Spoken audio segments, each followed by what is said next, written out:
Welcome to American Literature. My name is Kim Pipitanasin, and I'm going to show you how to navigate the course management system. On each Canvas page, there's a content area, there's a navigation menu, a breadcrumb menu, and a sidebar. On the home page, you can choose the Start Here button, and that will lead to the Getting Started module.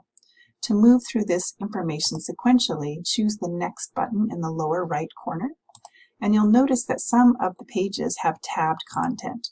So make sure to click on all the tabs to get all the information. Next, we'll go to the Syllabus tab.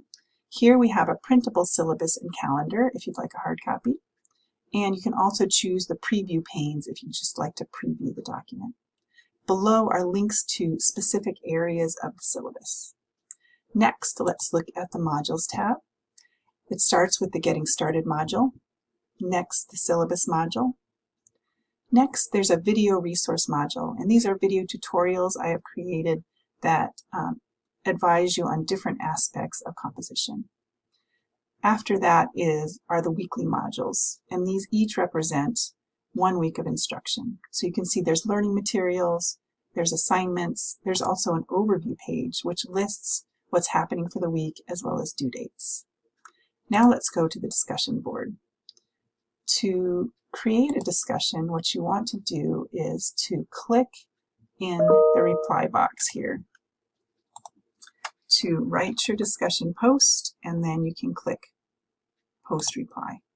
If you'd like to edit your discussion, choose the 3 vertical dots here, click edit, you can edit the post, and then click done.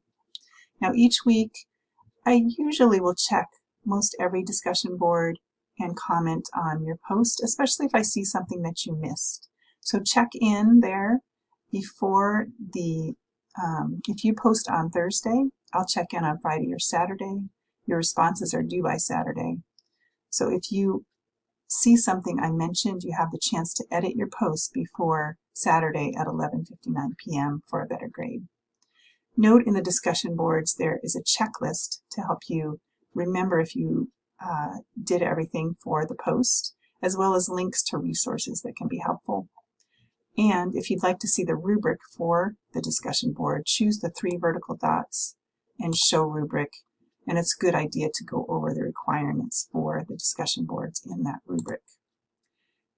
Now I don't allow discussion boards to be late or quizzes.